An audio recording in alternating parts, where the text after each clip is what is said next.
The clock's red digits glowed 1:47 a.m. The office was silent except for the steady hum of computers and the occasional sigh of the air conditioner struggling to stay awake. Stacks of reports lay open across my desk, untouched, accusing me of laziness I didn't have the energy to deny. At some point, exhaustion had won. My pen slipped from my fingers, my cheek found the nearest pile of paper, and the next thing I knew, I was dreaming of absolutely nothing. If dreams had a sound, mine would have been the rustle of paper and the faint scent of coffee gone cold. I didn't hear the elevator ding, didn't notice the footsteps that stopped just outside my cubicle, didn't see Adrian pause in the doorway. He probably came in expecting to find me still working, buried under my usual mountain of spreadsheets. Instead, he found me, head tilted, glasses askew, drooling faintly on a quarterly expense report. Classy. If I'd been awake, I might have quipped, "See, sir, this is what loyalty to your company looks like, dehydration and unpaid overtime." But I wasn't awake, so I didn't see the way he stopped, didn't see the faint, helpless smile that crossed his face, the kind of smile that never survived daylight. "Even asleep, he looks like he's scolding someone," Adrian said. He set his briefcase down without a sound. The faint creak of leather was swallowed by the hum of the fluorescent lights. Adrian moved quietly, too quietly for someone who carried authority like a thundercloud. He shrugged off his jacket and, with a hesitation that didn't belong to him, draped it over my shoulders. It was warm, heavy. His scent, calm pine and something darker beneath, filled the air around me. It grounded everything, the flicker of the screens, the stale office air, the hollow in my chest that had been growing all week. He stood there for a long time, watching, thinking, regretting maybe. His fingers reached out, just barely, brushing a strand of hair from my forehead. His touch was so light it could have been a breeze. But even unconscious, some part of me must have felt it, because my body leaned instinctively toward the warmth. He drew in a slow breath. His voice, low and rough around the edges, slipped into the quiet like a confession, meant only for the air itself. "If I had a simple life, I'd live it with you. But I can't drag you into this mess." He lingered, close enough that his breath ghosted against my temple. Then, a feather-light press of lips, brief, careful, gone in a heartbeat, a secret promise made in silence. When he stepped away, the air seemed colder, the hum of the computers louder, the world lonelier. And I slept through all of it, unaware that my life had just shifted by a fraction of a breath. I woke to sunlight stabbing me directly in the eyes like it had a personal grudge. My neck ached, my wrist was numb, and my pen had left an imprint across my cheek. Glorious. I blinked blearily at the reports beneath me. They were wrinkled, damp with sleep drool, and, if the universe had any mercy, unread by anyone important. Then I noticed it, a familiar black jacket draped over my shoulders. I froze. His scent lingered on the fabric, crisp, quiet, unmistakably him. Adrian. The world tilted just slightly. For a full minute, I stared at the jacket like it was radioactive. Then I groaned, pressing a hand over my face. "Seriously? The man marks documents and apparently his secretary too." The words came out dry, automatic, my default setting, sarcasm as defense. But my heart, it wasn't laughing, because beneath the humor was warmth, the kind that spread quietly, stubbornly, into places I kept walled off. I touched the spot where the alpha's scent was strongest, right over my shoulder, right where his hand must have been. And all the jokes faded into something softer. "You shouldn't be kind to me like that. I'll start believing it means something." I folded the jacket carefully, maybe too carefully, and set it aside. My reflection on the dark monitor looked ridiculous. Messy hair, crooked glasses, a faint blush I couldn't explain. I exhaled, muttering to no one. "Congratulations, Eli. You've officially fallen for your boss's laundry." Then I smiled. Just a little. The kind of smile you hide before anyone sees. By midday, the office was alive again. Phones ringing, printers screeching, people pretending to look busy when Adrian passed by. I stood by the glass hallway overlooking the executive floor, nursing a lukewarm cup of coffee that tasted suspiciously like regret. Down below, through the clear glass walls of the conference room, Adrian was in his element, composed, confident, sleeves rolled, eyes sharp. He looked like he owned the world, and I looked like the guy who owned the coffee machine. A coworker strolled up beside me, following my gaze with a grin. "You staring at the boss again?" I didn't flinch. "No," I deadpanned, taking another sip. "I'm checking if the company still has a soul." They laughed and walked off. I stayed. My reflection on the glass looked tired, the kind of tired that doesn't go away with sleep. But behind that exhaustion was something I didn't dare name. Admiration, affection, longing, the kind of emotion that felt too big for someone like me to carry alone. Adrian's voice carried faintly through the walls, calm and deliberate. Even when he spoke numbers, it sounded like a melody I could never unhear. He was born for this, to lead, to command, to make the world orbit around him.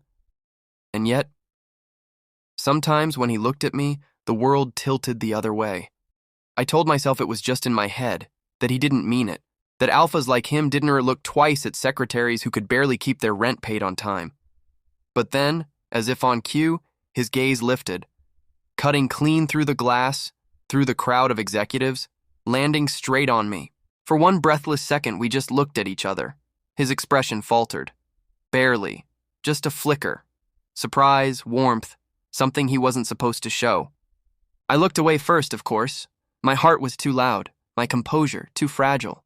"Stop looking at me like that, boss," I muttered under my breath. I already fell once. But the words didn't sound angry. They sounded tired, honest. When I finally turned to leave the hallway, I caught sight of my own reflection in the glass again. The faint curve of my mouth betrayed me, a smile too small to exist, too real to ignore. Sometimes I wondered what it would be like if we were ordinary.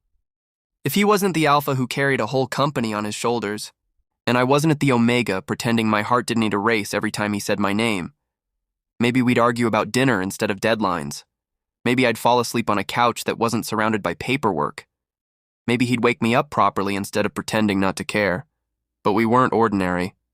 And we never could be. The office was chaos by 8:30 a.m. Phones ringing, printers choking, interns sprinting like caffeine-deprived gazelles. And me? I was the eye of the storm. Or at least, that's what I told myself every morning while juggling schedules, answering calls, and signing documents I probably wasn't supposed to. My desk was buried under folders and color-coded Post-its, and I'd already answered 12 emails, rescheduled a meeting, and diffused a potential HR incident, all before my first sip of coffee. If multitasking was a sport, I muttered, stabbing the send key, I'd win gold and still reply to client emails mid-run. A junior staffer blinked at me, holding a file like it was a live grenade. Should I? Yes, I said, snatching it, flipping through the pages, signing, and handing it back in one seamless motion. And if anyone asks, I'm totally fine, not internally screaming at the universe or anything. He scurried off. Smart man. I leaned back in my chair, exhaling. My reflection in the dark monitor looked exhausted, but functional, professional. The kind of Omega who didn't break even when buried alive under spreadsheets. Then came him. The low click of leather shoes, the subtle shift in the room's air pressure. Adrian. Every head in the hallway turned as he walked past. Tall, sharp suit, crisp tie, presence heavy enough to hush the room without saying a word. He was everything the corporate world worshipped: composure, control, perfection wrapped in a heartbeat. He stopped briefly near my desk, glancing at the papers I'd stacked overnight. His expression softened, just barely. "Good morning," he said, voice low, clipped, polite. A simple greeting. Nothing special. Except it made my chest tighten like a fist. I managed to smile, the kind that didn't reach my eyes. "Morning, sir. Already breaking productivity records, as you can see." He nodded once, then moved on. The air he left behind was faintly scented with cedar and clean musk. His scent, calm and grounding, the kind that lingered too long and made breathing harder than it should have been. I hated how easily my pulse responded, how easily I noticed. Just another ordinary day, right? Except nothing between us had been ordinary for a long time.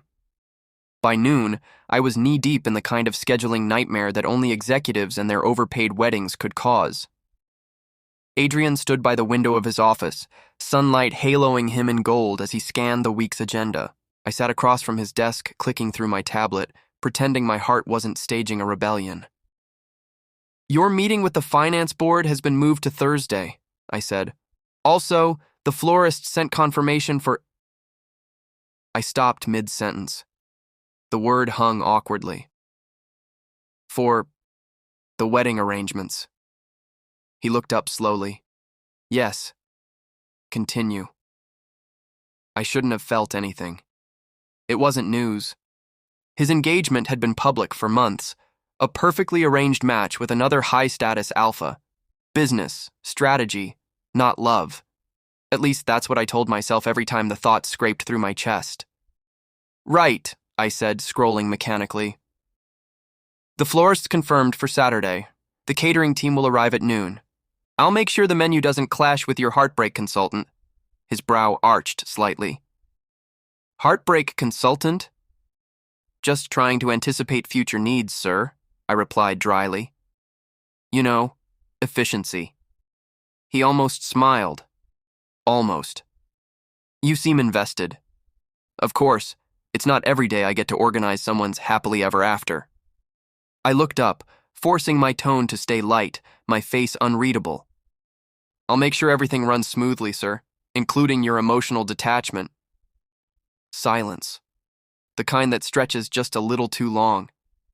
His gaze met mine.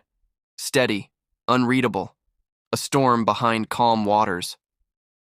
"You think I'm detached?" I looked away, pretending to type. "I think you're professional, like me." The lie tasted bitter. The memory came back like a bruise pressed too hard, sudden, vivid, impossible to ignore. It was months ago.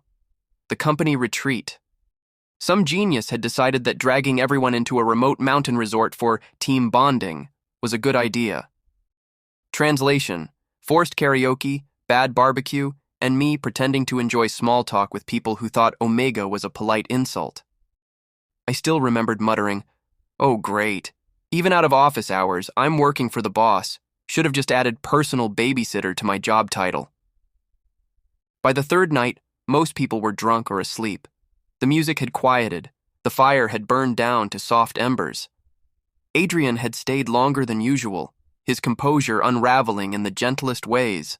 A loosened tie, a slower blink, the faintest slur on his words. He'd been surrounded by a few executives at first, laughing, drinking, until one of them, an alpha from marketing, turned toward me. "Eli, you've been hiding all night," he said, waving a glass. "Come have a drink." I'd forced a polite smile. "Ah, no thanks. My liver's already on strike." But before I could take a step back, Adrian's voice cut through the laughter. Low, clipped, colder than the mountain air. "That's enough, Mr. Hahn." The man froze, blinking. "Just offering—" I said that's enough. Adrian's eyes never left mine. His expression was unreadable, but the tension rolled off him in waves. The others laughed awkwardly and scattered. I should have left then. I really should have. Instead, I said quietly, "You know, sir, if you scare off everyone who offers me drinks, people might think you're jealous." He turned sharply, his gaze darkening. "Jealous?" I smirked, trying to lighten the mood. "Relax, it's a joke. Mostly."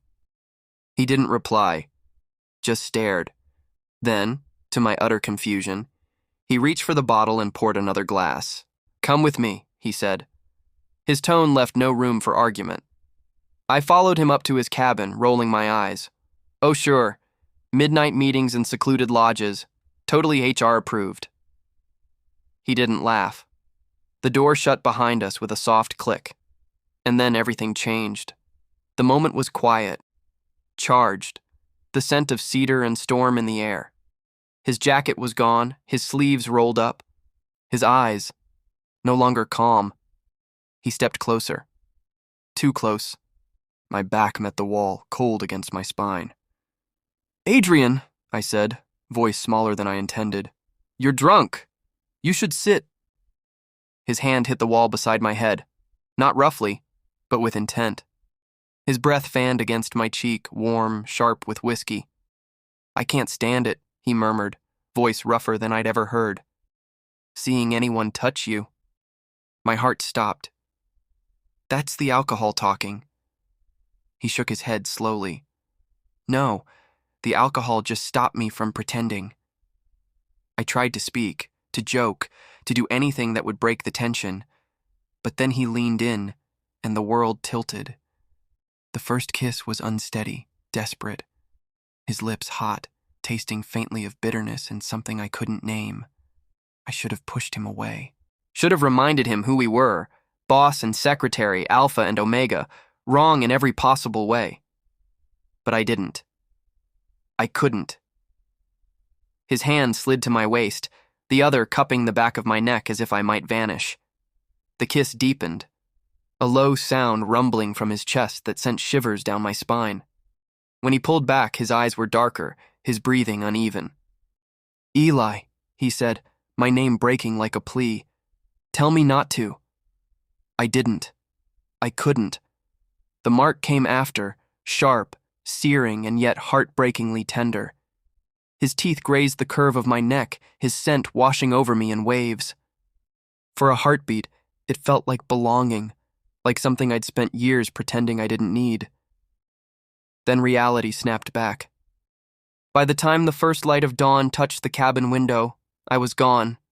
The bedsheets still warm, his jacket draped over the chair, my heart a mess of shame and longing. He'd searched for the mysterious Omega from that night, quietly, discreetly. Asked a few staff, even me. Eli, he'd said weeks later, do you remember who was in cabin 4 that night? I can't seem to recall, and I'd smiled, perfectly professional. No idea, sir, but I'm sure whoever they were, they're regretting it deeply.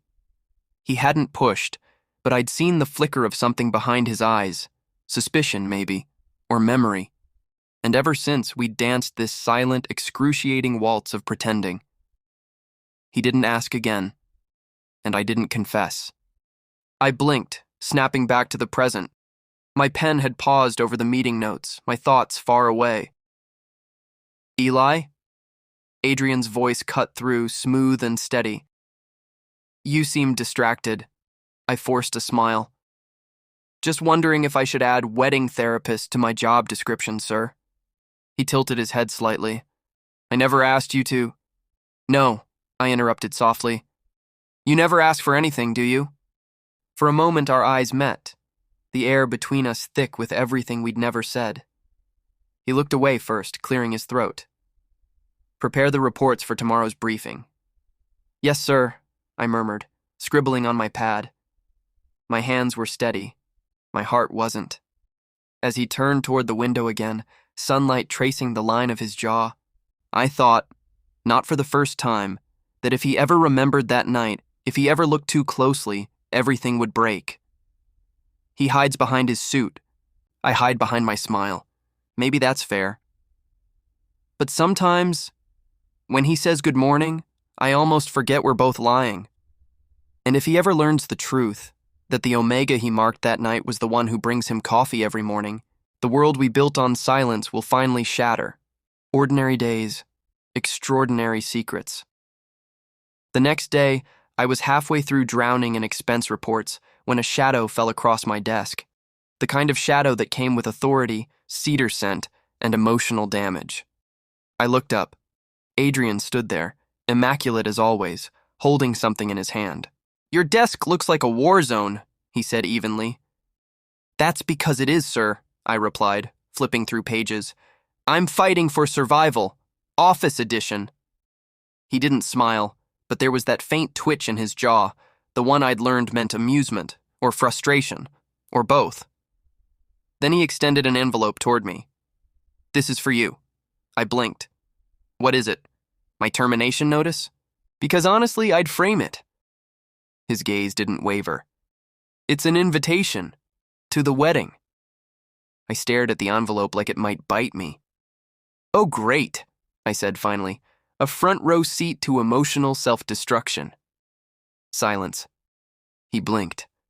You're joking. Barely, I said, taking it anyway. Should I RSVP with applause or therapy notes? Adrian's lips parted, just slightly like he might say something, but he didn't. Instead, he straightened his cuffs, voice calm. You're part of the executive coordination team. It's mandatory. I leaned back in my chair.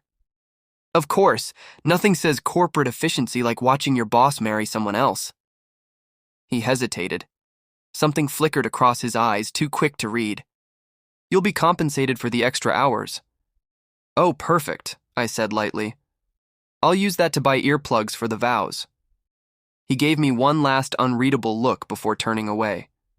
But as he walked off, I caught the faintest pause in his steps. Like there was something he wanted to say but couldn't. Maybe that was the cruelest part about us. The words we didn't say always hurt more than the ones we did. The next morning started better, at least as better as mornings get when you were trying to dress a 3-year-old who thinks pants are the enemy. Noah, sweetheart, please, I said, wrestling the tiny alpha-shaped tornado into his shoes. Your daycare teachers don't get paid enough for this kind of chaos. Noah looked up with those impossibly round eyes. Adrian's shade of blue, if I was cruel enough to notice. Daddy, can I tell Miss Laura that my daddy is invisible? I froze, then forced a grin. No, sweetheart, you can't. He giggled, clapping his hands. Classified. Exactly, I said, scooping him up. Now let's go before classified daddy grounds us both. The truth sat heavy beneath my ribs, like it always did. Noah didn't know who his father was, and I intended to keep it that way. At the daycare gate, I knelt to fix his jacket and kissed his forehead. Be good, okay?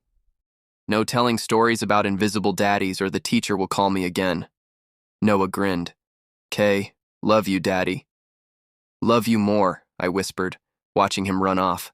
Then I turned back toward the car, smile fading as the door closed behind me. The sound of children laughing always did strange things to my chest. I got into the driver's seat and stared at the steering wheel for a moment before forcing a breath. I'm fine, I told myself. It's fine. Everything's perfectly fine. But it wasn't. Not when the man who didn't remember marking me was sending me wedding invitations. The rehearsal was chaos. Florists running late, photographers fighting about lighting, bridesmaids crying for reasons I didn't care to know. And me? I was holding a clipboard, 3 phones, and the last shreds of my sanity.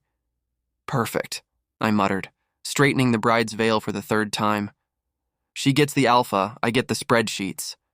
The bride, a perfectly pleasant woman, soft-spoken and elegant, smiled nervously. Is it straight? Straighter than the situation, I muttered under my breath. What was that? Flawless, I said brightly. You'll make history, Mrs. Future CFO. I caught Adrian's reflection in the tall glass windows across the hall. He was talking to someone, posture straight, expression cool, like he was carved out of composure itself. But when his gaze flickered toward me, just for a heartbeat, the calm cracked. Our eyes met.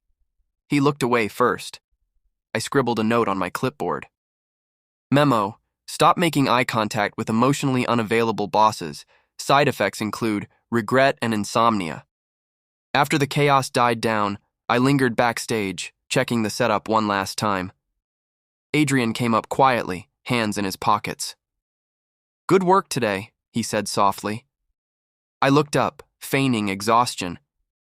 If by good you mean barely survived, then yes, absolutely stellar performance. He almost smiled. You complain too much. I'm underpaid, I shot back. He exhaled, a soft, almost amused sound, before stepping closer. Too close. His scent, the same calm cedar I'd been trying to forget, brushed against my senses. You've been distracted, he said. Everything all right? I met his gaze.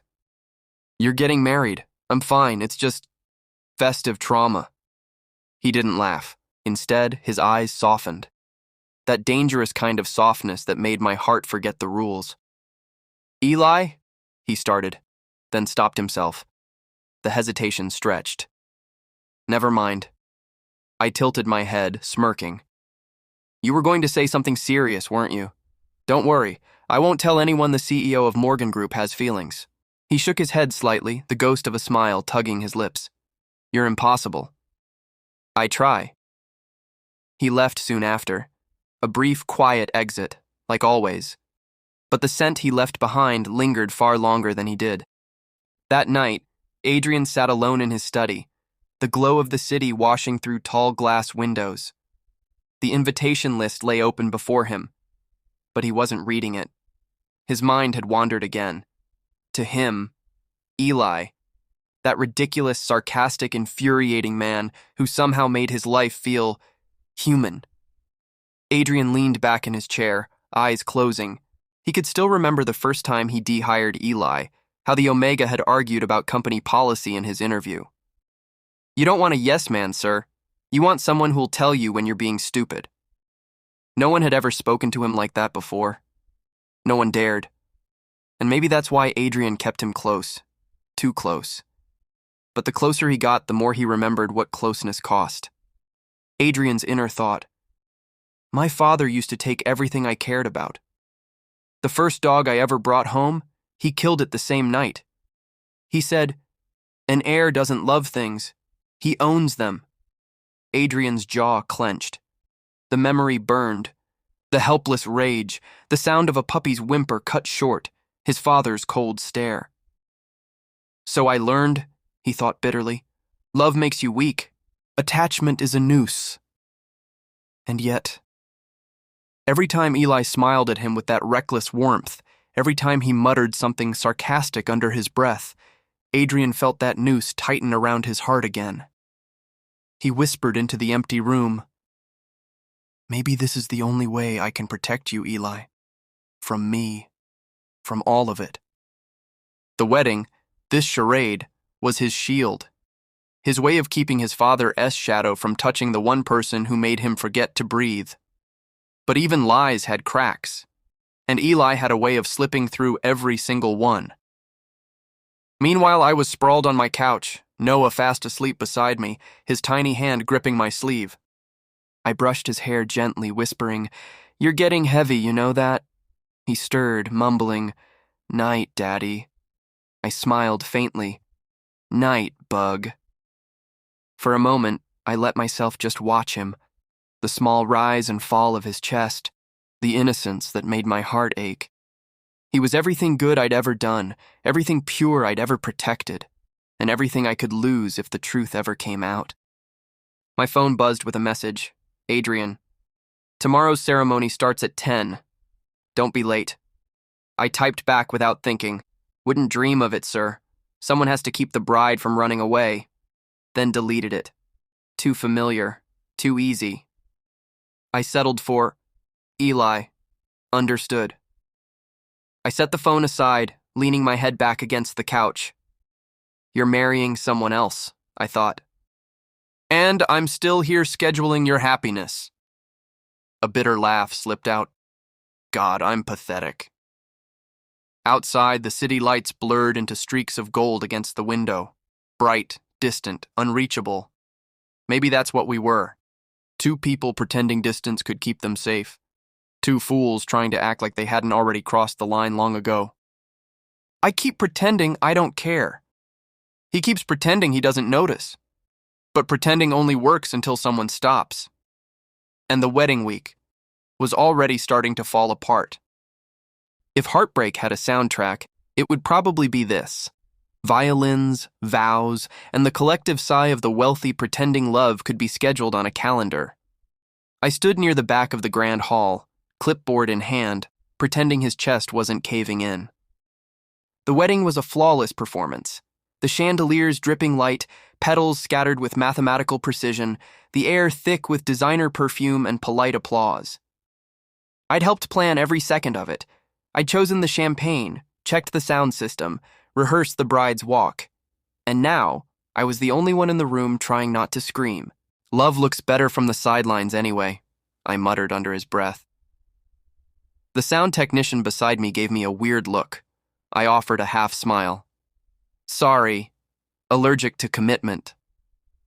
I straightened my tie, a nervous habit, and scanned the room. Adrian stood by the altar, a perfect image of composure. Black suit, silver cufflinks, emotion buried somewhere deep behind calm blue eyes. The kind of man who didn't stumble, didn't falter, didn't feel. Except I knew better. I'd seen him when the cameras were gone. Quiet, tired, human. The same man who once draped a jacket over me when I'd fallen asleep at my desk. The same man who had once whispered things against my skin that Eli still pretended to forget. I forced himself to look away. This wasn't about me. I was staff, background, a shadow in a tailored vest. My heart had no business being here. Rows of guests filled the hall, glittering with money and gossip. Executives, politicians, old money families, all there to witness the union that would merge two empires. Mr. Adrian Morgan and Ms. Clarice Vaughn, the announcer's voice echoed smoothly. Welcome the dawn of a new partnership. Partnership. That word made me want to laugh, or cry, or both. I adjusted my earpiece and murmured into the mic, "Stage team, stand by for the walk." My tone was professional. My hands weren't steady. The bride entered, graceful and glowing, her veil shimmering under the chandeliers. Gasps and sighs rippled through the crowd. Somewhere, a camera clicked. I swallowed hard, glancing toward Adrian. The alpha's expression didn't change, but his shoulders were tight, too tight for a man moments away from happily ever after. Maybe no one else noticed, but I did, because I always did. He whispered to himself, almost bitterly, "Relax, boss. It's just your fairy tale ending." I didn't realize I was gripping the edge of my clipboard until my knuckles turned white. It happened so fast that my brain barely caught up. 1 second, the priest was speaking. The next, a small voice pierced the silence. "Daddy!" The word rang out, bright and clear, echoing through the cathedral-like hall. Heads turned, whispers rippled. My soul left his body. My eyes snapped to the source. And there he was, Noah. My 3-year-old hurricane of a son, standing proudly in the middle of the aisle, clutching a small toy car, beaming like sunshine. "Oh, my God," I whispered. My body moved before my brain did. "Noah!" I darted forward, weaving between guests, heart hammering so loud I barely heard the rising gasps. The babysitter, pale and breathless, chased after him from the side door. I'm so sorry. He just slipped away." Noah ignored everyone, eyes fixed on the tall figure at the altar. "Daddy, you're so far away!" Time fractured. Adrian froze. His expression, blank at first, went flickered, confusion cutting through the composure. He took a half step forward, then another, and then his instincts hit like thunder. I reached the child just as Adrian did. The two worlds collided, quiet chaos under 1,000 watching eyes. I bent down, whispering frantically, "Noah, baby, we talked about this." But Noah had already run straight past me, straight into Adrian's arms. For one infinite, impossible heartbeat, no one breathed. Adrian knelt, automatically catching the boy before he stumbled. The small body fit against his chest perfectly. Too perfectly. His alpha scent flared, sharp and protective, flooding the space like lightning before rain. My pulse went wild. Oh, hell! The hall had gone silent. Guests whispered, confused, curious, scandalized. Adrian looked down at the child in his arms. Noah blinked up at him, fearless, smiling. The same curve of lips, the same dimple that appeared when Adrian forgot to hide his smile. Something deep and ancient stirred in Adrian's chest. His instincts screamed. His pulse roared in his ears. "Mine!" The word hit him with feral clarity. His scent spiked, raw, territorial, rolling through the air before he could control it. The nearby guests shifted uncomfortably, some turning their heads, sensing the shift in dominance. My lungs stuttered. "Adrian, don't..." But the alpha's body had already recognized what his mind hadn't dared to. The child's scent, faint, familiar, carried traces of his own. The same cedar warmth, the same undertone he'd marked once long ago. It wasn't possible. It shouldn't have been possible. Yet here he was, kneeling in front of the world, holding a child who looked at him like the sun. His heartbeat thundered. He looks like me. No, it's not possible. I would have known. I would have... Eli. His gaze shot up and found me. I was standing frozen near the aisle, face pale, eyes wide, every inch of my sarcasm stripped away. And Adrian saw it, the fear, the guilt, the trembling breath I tried to hide. Eli, he thought, it's you. All the fragments slammed together, the scent from that night, the unanswered questions, the way I had always avoided personal talk, the protective distance around the child I'd never spoken of. His stomach twisted, memory colliding with reality.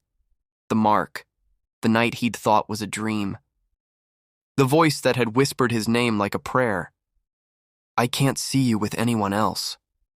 The same words that had burned his tongue that night. He'd spent months trying to erase it, convincing himself that the drunken haze had imagined the warmth of that voice, the scent that matched his so perfectly. But now, there was no denying it. The truth was standing right in front of him, with tiny hands clutching his collar. He looked down again, and Noah, oblivious to the storm, giggled. You smell nice, Daddy. The word shattered him. Adrian, I said quietly, stepping closer, voice shaking. Give him to me, please. Adrian's head turned toward him slowly, eyes no longer calm but wild, hurt, confused. You... His voice came out low, dangerous. You kept this from me. I flinched. Not here. Please, not now. You... He stopped himself, jaw tight. The hall was watching, cameras flashing, dozens of guests whispering like vultures. My heart pounded in his throat. Adrian, please, I whispered, barely audible. You're scaring him. That broke something in the alpha's gaze. His arms loosened slightly around the child, instinct giving way to restraint. He looked down at Noah again, small, trusting, innocent. Noah tugged at his tie. Daddy, why are you sad? Adrian swallowed hard, forcing a smile that didn't reach his eyes. I'm not, buddy, just surprised. I reached out, voice soft. Come on, sweetheart, let's go back to your sitter, okay? Noah looked between them, confused but obedient. Okay, Daddy and Mama. I nearly choked. Oh my God. A ripple of laughter broke through the crowd, uneasy, disbelieving, but it was enough to break the tension. The moment dissolved into chaos. But for Adrian and me, the world had already stopped. Adrian dragged me behind closed doors. For a moment, we just stared at each other.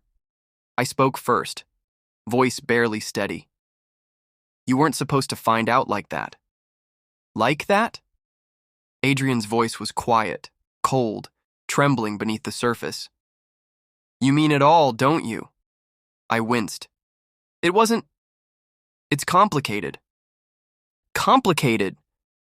He stepped closer, his scent sharp, desperate. He's mine, isn't he? I didn't answer. Couldn't.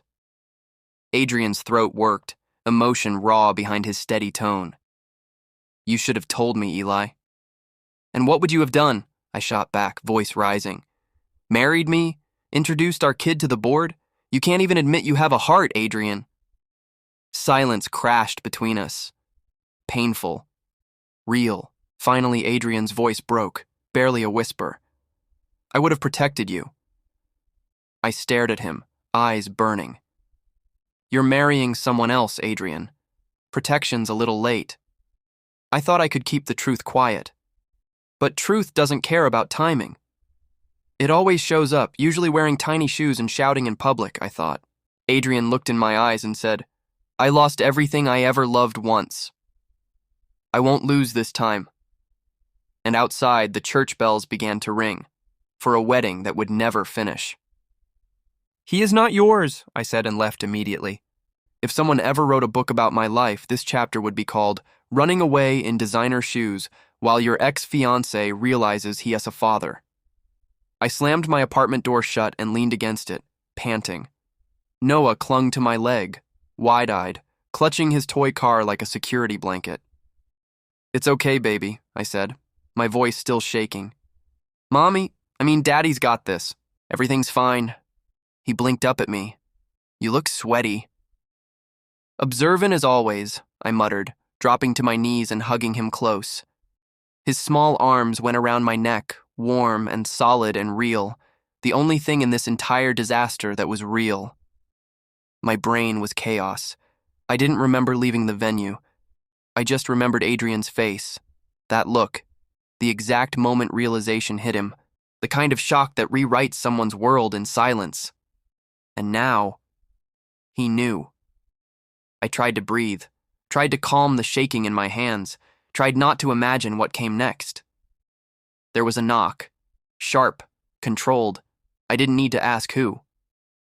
Eli, came his voice, deep, steady, but rougher than usual. Open the door. Of course he followed me.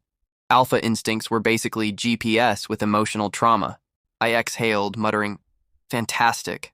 The consequences of my life choices, right on schedule. Noah tugged my sleeve.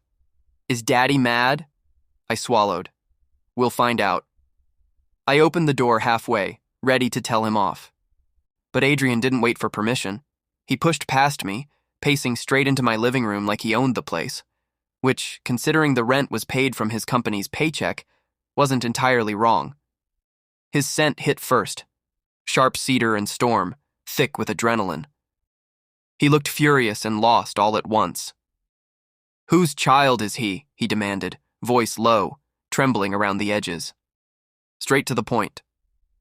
Classic Adrian. No, can we talk? No, are you okay? Just nuclear detonation in question form. I crossed my arms. Mine. Shocking, I know. Biology's wild. Don't. His tone snapped. Don't joke about this, Eli. I met his gaze evenly. Why not? Humor's the only thing keeping me from collapsing. He took a step closer, eyes blazing. He called me Daddy. Yeah, he also called a mannequin at the mall Uncle Breadstick. Kids say a lot of things. Stop deflecting. Stop interrogating me. We stood there, two idiots trying to outstubborn each other while a toddler hummed the Paw Patrol theme in the corner. Adrian's chest rose and fell sharply. His alpha scent spiked, not just angry, but something deeper, rawer. The air shifted, pressure thickening, instincts humming under my skin. He was close enough that I could feel it, the unspoken pull that always short-circuited my sense of reason. Then he froze. His eyes flicked toward Noah, who was now building towers out of juice boxes. I saw it happen. That flicker of realization again, but this time, scent-driven. His nostrils flared. A subtle, quiet inhale. And then his entire body went still. The silence stretched too long. When he finally spoke, his voice had dropped to a whisper. He's mine. The words weren't angry this time, just hollow, fragile. Like if he said them too loud, the universe might take them back. I closed my eyes. My throat felt like glass. Congratulations, Daddy, I said weakly. You win the genetic lottery. Adrian just stared at me, unreadable. Then he moved, one slow step, then another, until he stood beside Noah. He crouched down, eyes softening. Noah looked up at him, curious. Hi, he said cheerfully, holding up his toy. Want to play cars? Adrian didn't answer for a few seconds, then voice trembling, Yeah, I'd like that. I couldn't look at them. The sight was too much, too right, too dangerous. Adrian straightened, turning back toward me. Why didn't you tell me? I laughed, sharp and humorless. Because you were busy getting engaged to someone else. Didn't want to ruin your PR fairy tale. He flinched. That's not fair. Fair? My voice cracked. Nothing about this is fair, Adrian. Not the fact that I raised him alone. Not the fact that I had to lie every day because the minute your father knew he'd... Stop. His voice hardened, but there was fear behind it. Don't say that. You know it's true, I shot back. He would have taken him, used him, turned this into another corporate pawn on your family chessboard. Adrian's jaw clenched. He looked away, guilt flickering in his eyes. And there it was. The moment the perfect alpha didn't know what to say. He ran a hand through his hair. I would have protected you. Really? I laughed again, bitter. You couldn't even protect a stray dog you loved. He froze. I hadn't meant to say it. But the memory came flooding back. A boy, a small puppy, a father who believed affection was weakness. Adrian's father had killed it the next day. Adrian's voice broke. He took everything I ever cared about. Everything I tried to keep. Exactly, I whispered. That's why I couldn't tell you. I wasn't going to let him take Noah, too. For a long time, neither of us spoke. Noah yawned loudly and announced, I'm sleepy, before wandering to his room with his toy. The door clicked shut behind him, and just like that, it was just us. The adults who wrecked each other's lives standing in a silence that hurt to breathe in. Adrian's voice was quiet now. You think I'd let him hurt you? I think you'd try to stop him, I said, and you'd lose, like you always do with him. His jaw twitched. You really think that little of me? I think you're too good to be ruthless, I said, eyes meeting his. And your world doesn't reward good. His gaze flickered, something dark and broken swimming there. You should have trusted me. I did, I said softly. Once, the words landed between us like a bruise. Adrian exhaled, the tension bleeding into exhaustion. So what now? I shrugged, forcing my tone light. Now you go back to your mansion. I'll keep raising my kid. We pretend this never happened. Easy. You think I can do that? His voice cracked, and I'd never heard it crack before. You've done harder things. His lips curved into something almost like a smile. You're still the same, still mouthy when you're terrified. I prefer witty under pressure. He huffed a laugh, but his eyes didn't join in. They were locked on me like I was something he'd lost a long time ago and had no idea how to touch without breaking it. Then his expression softened. He has your stubbornness and your terrible hairline, I said automatically. He almost smiled. Almost. Then the air shifted again, heavier, quieter. His hand twitched like he wanted to reach out but didn't dare. I don't know what to do, he admitted finally. You don't have to do anything, I said. Just stay away. It's safer. For who? He asked quietly. I didn't answer. He turned toward the window, looking out at the city lights like they held the solution.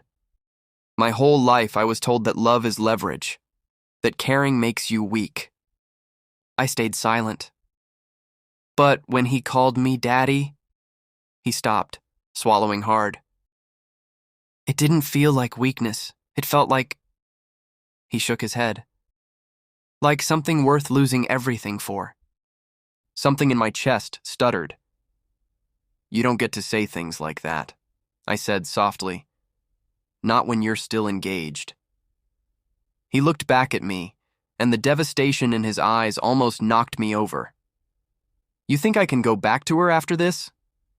I didn't want to answer that either. Noah's muffled snores came from the bedroom. The world felt smaller now, quieter, like the city itself was holding its breath. Adrian stood by the door, hand on the frame, torn between leaving and staying.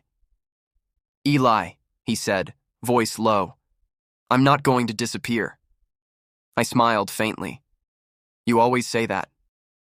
He looked at me for a long, silent moment. Then, with a soft exhale, he stepped closer. Just close enough for our scents to mix, his cedar wrapping faintly around my skin. He didn't kiss me. He didn't touch me. He just looked. The kind of look that says, if the world were different, I'd stay. Then he whispered, "Maybe this time, I'll fight for what I want." He turned and left. The door clicked shut. His scent lingered like a ghost. I stood there, laughing under my breath, tired, broken, half in disbelief. Great, I muttered to myself. Now the alpha's having a character arc. I thought keeping secrets protected us. But maybe all it did was delay the explosion. And the worst part? Even after everything, part of me still wants him to stay. Walking into the office that morning felt like stepping into a wildlife documentary. Predators, aka gossiping co-workers, lurked behind cubicles whispering over coffee. Every swivel chair turned in unison when I entered, like synchronized judgment. I raised a brow. Relax, people. I'm not here to seduce the boss. I'm here to fix his terrible calendar. Someone actually dropped their pen. Guess sarcasm was still too advanced for this species. I walked to my desk, ignoring the whispers. My inbox looked like a war zone. My coffee was cold, and my life, as usual, was a disaster wearing a tie. Then came the voice, low, steady, dangerous in that "you can't ignore me" way. Eli, my office. I froze mid-step. The air shifted instantly. Every head in the room popped up like meerkats. I sighed, muttering under my breath. See? Magnet for trouble. Adrian stood by the window when I entered. Sleeves rolled up, the city light cutting across his face like something out of a very expensive painting. Unfortunately, that painting had emotionally scarred me multiple times. "Close the door," he said quietly. Oh, good. The 4 scariest words in any workplace. I did, leaning against the frame like I didn't have an anxiety-induced stomachache. "You wanted to see me, boss?" I asked, keeping it casual. He turned. His eyes softened, barely, but I saw it. "You should have told me." I blinked. "Oh, sure," I said flatly. "I'll just slip that into next week's memo. By the way, I gave birth to your kid. Please approve HR leave." I'm sure legal would love that. His jaw tightened, part frustration, part guilt. "I mean it, Eli." "I know," I said quietly, "but meaning doesn't change what would have happened if I did." Silence stretched. His scent filled the room, cedar and steady control. The kind of scent that used to make me feel safe, back when I was stupid enough to think safety and him could coexist. He looked at me for a long moment. "You're still angry," I snorted. "I'm a single parent working overtime under my ex, who happens to be a CEO/almost groom. Angry is my baseline emotion." A flicker of something almost like amusement crossed his face. "I missed your sarcasm," he said softly. I rolled my eyes. "You missed your assistant's efficiency. Don't romanticize it." He smiled faintly, but it didn't reach his eyes. "You always underestimate how much I notice." Before I could come up with a witty comeback, his intercom buzzed, a reminder about the upcoming board meeting, saved by capitalism. He said quietly, "Stay close during the meeting." "Sure," I muttered, picking up my tablet. Wouldn't want the sharks to smell blood. Meetings with the executive board were always a mix of corporate jargon and thinly veiled ego contests. I stood at the side, taking notes, pretending I wasn't aware of the stares, especially the ones aimed at me. It didn't take long before one of the senior managers, a man who clearly thought misogyny was a leadership trait, leaned toward another and muttered, just loud enough to be heard, "Guess the boss's secretary position comes with fringe benefits." The words slid through the air like oil. A few forced laughs followed. My grip on the tablet tightened, but I kept my face perfectly neutral. Before I could even open my mouth, the temperature in the room seemed to drop 5 degrees. Adrian didn't even look up from his notes when he said, voice sharp as glass, "Anyone disrespecting Secretary Eli can resign today." Silence. Heavy. Absolute. The man paled. "Sir, I didn't..." Adrian finally looked up, eyes cutting through him like ice. "You did. And that's one more sentence than I care to hear from you." The meeting continued.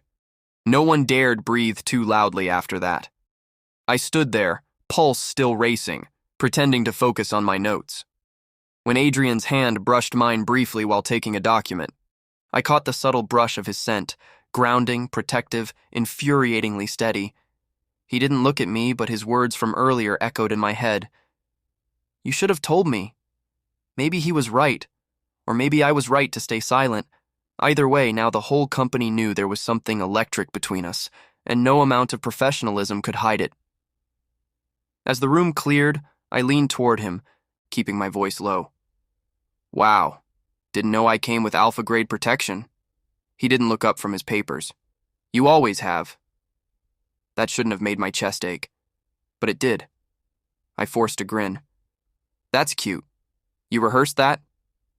Eli, he said quietly, almost pleadingly. Nope, not doing this here. I grabbed my tablet and headed for the door before the room got smaller. We ended up in the elevator together, of course, because the universe loves irony.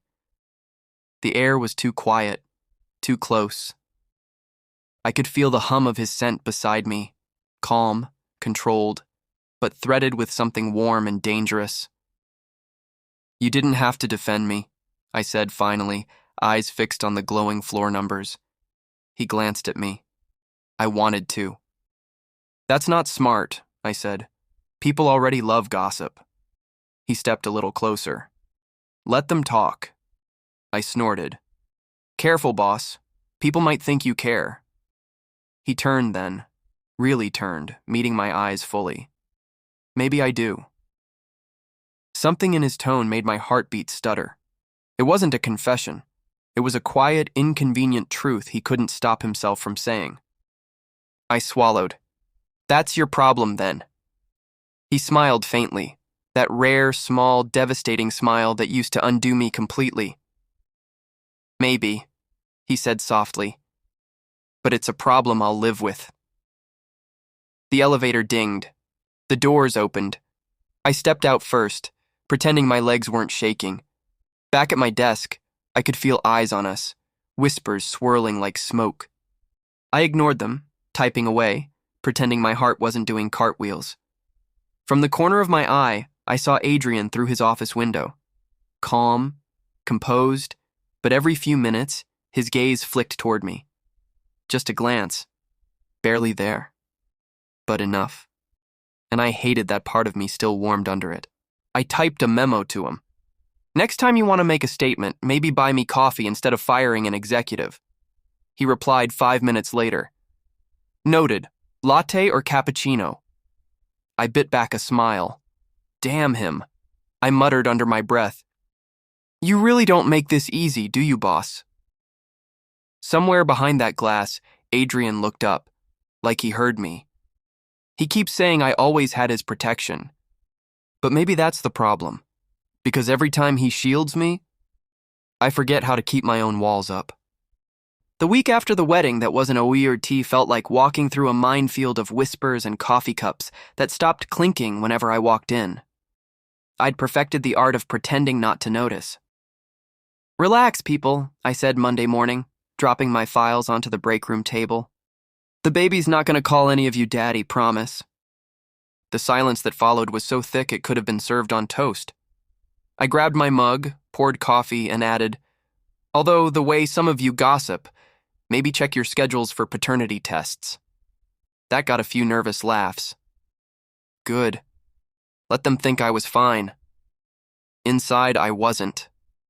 Every time Noah giggled in his sleep, I heard Adrian's low voice saying, he's mine. Yeah, congratulations, you win alpha genetics. Wednesday morning, my doorbell rang at an ungodly hour. I opened it to find Adrian standing there in a perfectly pressed shirt, holding a tiny blue lunchbox. For Noah, he said. I blinked. You made lunch? He hesitated like the word made was foreign. I supervised the process. I raised a brow. So your assistant made lunch. He ignored that.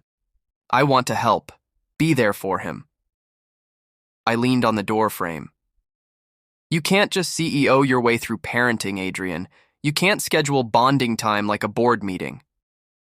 Watch me, he said simply, stepping inside like he owned the place, which, given his personality, he probably thought he did. He crouched beside Noah, who was stacking blocks on the floor. The kid looked up, grinned, and squealed, "Daddy!" Adrian froze for a second, then smiled, real, not the PR one. "Hey, champ." And just like that, something inside me cracked a little. Later, when Adrian offered to drive us to daycare, I nearly refused. But Noah was already putting on his shoes, beaming, so I sighed. "Fine, but no fancy cars. I don't want the teachers thinking I'm dating my boss." Adrian gave me a look. "Would that be so bad?" "Terrible," I said quickly. "HR nightmare. You'd have to fire me. Then who'd fix your disastrous calendar?" His lips curved slightly. "True.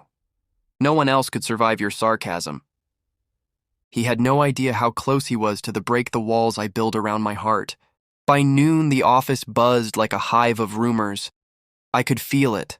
The sidelong glances, the whisper chains that probably involved words like baby, boss, and secret affair. So when I walked into the lunchroom and heard my name followed by a snicker, I didn't hesitate. "Gentle reminder," I said, placing my tray down. "If you're writing my scandal novel, I'd like editing rights. At least make me taller and rich." The manager who'd been whispering, Mr. Patel, mid-40s, smug, looked startled.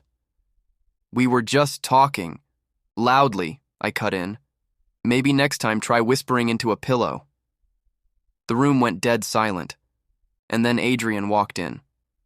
Everyone instantly straightened. The air changed, thicker, sharper, electric. He didn't say a word, just looked around slowly before fixing his gaze on Patel. "Who?" he said, voice cool and crisp. "Who dare insult what is mine?" The silence deepened. Someone actually dropped a spoon. I blinked at him, half shocked, half mortified. I wanted to make a joke, to break the intensity, but my throat had suddenly gone dry. His eyes lingered a second too long, his scent warm and steady. And then he left, just like that, leaving the whole room stunned. I sat down again, speared my salad, and said to the staring crowd, "Well, that was subtle." That night, I'd finally gotten Noah to bed when there was a soft knock on my door. Adrian stood there again, this time with no tie, sleeves rolled up. I crossed my arms. "If this is about babysitting, I charge extra for emotional damage." He smiled faintly. "No, I just wanted to see you." "Bad idea, boss," I said, though my voice was gentler than I meant it to be. He stepped inside anyway. For a long moment, neither of us spoke. The hum of the fridge filled the silence. Finally, I sighed. "You know, this whole white knight act, defending me in meetings, showing up here, it's sweet, but it's not going to fix anything." He looked at me, and something in his eyes made my breath catch. "You think this is an act?" I shrugged, forcing a smirk. "Well, you're a CEO. Acting's basically your job description." That earned a small laugh from him. Then he said quietly, "I've been buying shares. All of them. The board, my father's stakes, everything. Trust me." I frowned. "You're what?" He met my gaze. "So he can't control me anymore. So he can't take away the people I care about." Something cold twisted in my chest. "Adrian..." He looked away. "When I was a kid, I brought home a cat once. My father, he killed it. Said I needed to learn not to get attached. He repeated this every time I brought a pet. Last time he killed a dog, so I stopped getting attached." I swallowed hard, my sarcasm suddenly feeling small and useless. "I'm not letting him touch what's mine again," Adrian said softly. "Not my company, not you, not Noah." My heart thudded. "You can't just decide that we're yours." He looked at me, steady, aching, sincere. "Then tell me you're not." I wanted to. I really did. Instead, I turned away, muttering, "You should go before Noah wakes up." Adrian hesitated, then said quietly, "I'll see you tomorrow." When the door clicked shut, I exhaled shakily and leaned against it. The apartment was silent, except for Noah's soft breathing from his room. Great, I whispered to the empty space. Now the overbearing alpha is trying to fix his daddy issues with stock purchases and emotional confessions. But when I caught my reflection in the window, flushed cheeks, trembling lips, I realized I wasn't laughing anymore. Because the truth was, part of me wanted to believe him. And that was the most dangerous thing of all. If someone had told me I'd wake up one day and find my face, and my kids, plastered all over gossip sites, I would have laughed, or cried, or both. The headline read, CEO Adrian Hale's secret family, fiancé speaks out. Fantastic. I was trending for the first time, and it wasn't for my good looks. I sat at my desk staring at the screen like maybe it would burst into flames and erase itself. No luck. Noah's tiny face smiled back from the photo, one I'd taken on a Sunday morning, back when privacy still existed. Great, I muttered. World domination via toddler cheeks. My legacy is complete. Phones rang nonstop outside the office. PR team scrambled. Someone was definitely crying in the hallway. It was chaos. And in the middle of it all, Adrian Hale, my boss, my mistake, my alpha, stood at the center of a storm he hadn't started. When he finally walked into the office, silence fell like a guillotine. He looked composed, too composed. The kind of calm that comes right before something explodes. Our eyes met. His were darker than usual. Eli, he said quietly. My office. There it was, my invitation to the execution. He shut the door behind me. No one else dared breathe outside it. Adrian placed his phone on the desk, the photo of Noah still on the screen. She leaked it, he said flatly, because the engagement's over. I blinked. Wow, you say that like you just canceled a lunch meeting. He didn't even react. You and Noah will be protected. I've already called my lawyers. Protect us? I scoffed. From what? Public opinion or your family's outrage? Newsflash, Hale, I've survived worse than hashtags. Something flickered behind his calm. Guilt, maybe, or hurt. You shouldn't have to survive it alone. I leaned back against the wall, arms crossed, masking the tremor in my chest with sarcasm. Sure, nothing says comfort like my billionaire ex-boss deciding to play hero. He sighed, the sound heavy. You really think this is about image? I think it's about you fixing a problem that shouldn't exist. His eyes softened. You and Noah are not problems. That almost broke me. Almost. So instead, I smiled, sharp and tired. Good to know. Still, I quit. I didn't wait for his reaction. I'd already written the letter, printed neatly on company stationery. Old habits die hard. Dear Mr. Hale, effective immediately, I resign from my position as your executive secretary. Thank you for the opportunity to manage your chaos. Sincerely, Eli Parker. I left it on his desk and turned to leave. I made it exactly 3 steps before a hand caught my wrist.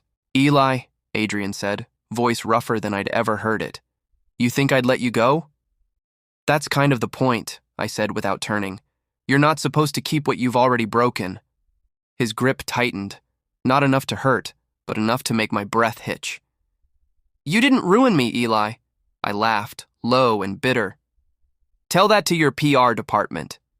He turned me around, eyes fierce. You made me realize what I actually want. I froze. The world narrowed to his voice, his hand, the distance between us that felt too small and too wide all at once. And it took fatherhood to get there? I said finally, raising a brow. You're slow, boss. He exhaled, half a laugh, half a confession. Maybe, but I'm done running from it. For a heartbeat, neither of us moved. Outside, the noise of reporters and phones and panic blurred into nothing. It was just us, the man who'd built empires and the idiot who'd fallen for him between coffee breaks and chaos. I bought out the rest of the company, Adrian said suddenly. I blinked. What? I've been buying shares quietly for months, he continued. My father doesn't own a single piece of it anymore. He can't control me, or what I choose. If I had given up from CEO position, he still won't let me go, so no other way out. The words hit like thunder. a mix of shock and something dangerously close to hope. "You're serious?" "I thought you were joking earlier," I asked softly. He nodded. "I did it because I was tired of living by someone else's rules, because every time I looked at you, I thought—" He stopped, breath catching, eyes searching mine. "Thought what?" I prompted, heart racing. "That maybe I could have something simple, real, you, Noah, a life that isn't built on fear." My throat tightened. I wanted to joke, to say something snarky like, "Wow, look at you, Mr. Emotional Growth." But all that came out was a shaky, "Adrian." He stepped closer, close enough that I could smell the familiar steadiness of him, cedar, coffee, and the faint echo of everything I'd ever wanted. "I can't change the past," he said, "but I can choose now. And I choose you." For a long moment, I just stared at him. The man who'd once been untouchable, now standing in front of me, stripped of every wall he'd ever built. Finally, I sighed, breaking the silence the only way I knew how. "You really should have led with that before the whole engagement thing."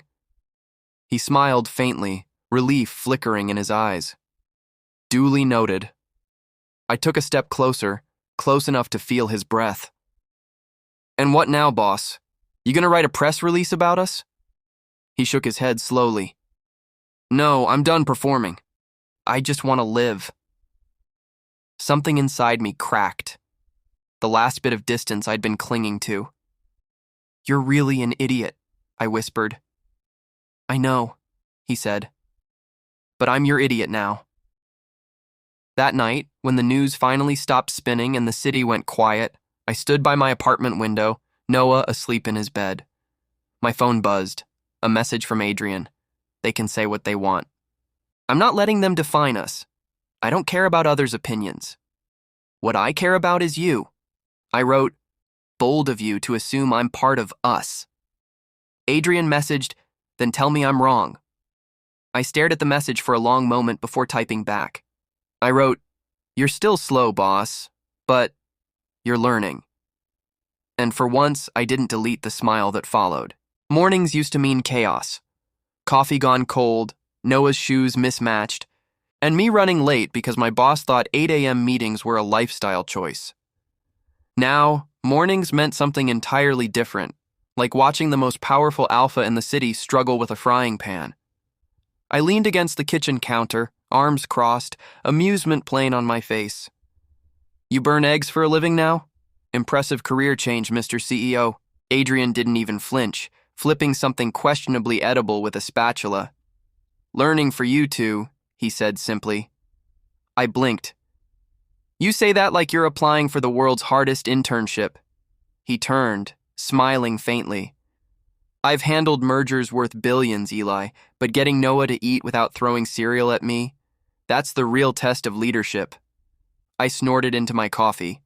"Good luck. He already runs this household. You're just staff." Noah giggled from the dining table, face sticky with jam. "Daddy's staff." Adrian placed the plate, half-burnt eggs, fully sincere effort, on the table and kissed Noah's head. "If the boss says so." Watching them, my chest did that annoying warm thing again, the one I told myself was indigestion, not affection. The smell of coffee filled the apartment, mixing with the faint smoke of Adrian's cooking experiment. He looked strangely at peace here, without the suit, the boardroom glare, the armor. Just a man in a t-shirt, sleeves rolled up, trying too hard not to ruin breakfast. It felt domestic. Dangerous word. "Stop smiling like that," he said, catching me staring. "You're enjoying this." I shrugged, lips curving. "Watching the great Adrian Hale versus breakfast? Oh, I'm thrilled." He rolled his eyes, but there was laughter in them. "Keep teasing me, and you'll be in charge of dinner." "Bold of you to assume I can't burn water," I shot back. Noah's laughter bubbled through the room, pure and light, breaking the last bits of tension that had haunted us since the wedding chaos. For the first time, it felt like a home. Messy, imperfect, real. Later that day, Adrian insisted on fixing the cabinet door I'd been ignoring for weeks. He was kneeling beside me, sleeves rolled up again, while I handed him the screwdriver. Noah was on the floor nearby, constructing some kind of Lego empire and occasionally announcing, "Daddy, I made you a tower." Adrian glanced at him with that soft, unguarded smile that always caught me off guard. "That's amazing, buddy." Then his gaze drifted back to me. Too long, too warm. "Stop staring," I muttered, cheeks heating despite my best effort. "It's distracting." "Can't help it," he murmured. I rolled my eyes, pretending to focus on the cabinet, though my pulse betrayed me. "You know, you're supposed to fix the cabinet, not emotionally damage your secretary." He chuckled lowly. "You're not my secretary anymore. You are the boss." That hit differently, half nostalgia, half relief. "Right," I said softly. "Guess I'm something else now." His hand brushed mine as we reached for the same screw. The contact was small, but my heart stuttered anyway. His scent, steady and grounding, wrapped around me. "Eli," he said quietly, "I know I messed up. I let too many people decide my life before, but not anymore. This," he gestured between us, "this is mine to protect now." I swallowed, trying to keep my voice steady. "You say that like I'm fragile." He smiled. "No, like you're worth fighting for." Damn him. Why did he have to sound so sincere? By sunset, the apartment glowed warm orange. Noah ran around in circles, laughing as Adrian chased him across the living room. "Got you!" Adrian lifted him high, spinning him until Noah squealed. "Daddy!" the boy giggled, throwing his arms around Adrian's neck. Adrian held him close, laughing softly. And in that moment he looked lighter, like a man who'd finally outrun his past. I crossed my arms, pretending unimpressed. "See? He's already got your ego." Adrian turned toward me, still holding Noah, his eyes gentle. "Guess he got my heart too." Something in my chest melted completely. Before I could think better of it, I walked over, stood on my toes, and kissed him. It wasn't dramatic or desperate, just simple, quiet, like everything we'd been running from finally catching up. When I pulled back, his forehead rested against mine. "Eli," he whispered, voice low, "you sure this isn't just your sarcasm talking?" "Ugh," I said, smirking. "That was disgustingly sweet. Say it again." I kissed him again, because if anyone deserved a second take, it was us. From the floor, Noah clapped, clearly pleased with himself. "Daddy Kissy," I laughed. "Guess he got my heart too." I groaned, burying my face in Adrian's chest. "Congratulations, our son's a romantic. We're doomed." Adrian's arm wrapped around me, steady and sure. "Not doomed," he said softly. "Just home." I was mid-sentence, something sarcastic about bedtime stories, when Adrian suddenly stepped closer. The movement made the air still. Noah was dozing on Adrian's shoulder, small fingers clutching the alpha's shirt. The child's quiet breathing was the only sound in the room. Adrian's free hand rose, not rough, but steady, fingers curling beneath my chin, tipping it upward. Our eyes met. The space between them seemed to hum. "Adrian?" I whispered, unsure whether to step back or lean in. "Just once," Adrian said quietly, "for everything I couldn't say before." He bent down and kissed me, slow, grounding, careful not to wake the boy between them. I froze for a heartbeat, then melted into it, one hand resting over Adrian's wrist, feeling the thrum of his pulse. The world outside the small apartment disappeared. No boardrooms, no secrets, just the soft weight of a child between them and the warmth of something finally right. When we parted, Adrian's voice was barely a breath. "Guess I can hold both my worlds at once." I huffed a shaky laugh, eyes shining. "Show off." And for once, I didn't have a sarcastic comeback, just a stupid, helpless smile. Because maybe, just maybe, he was right. This is our home, a family.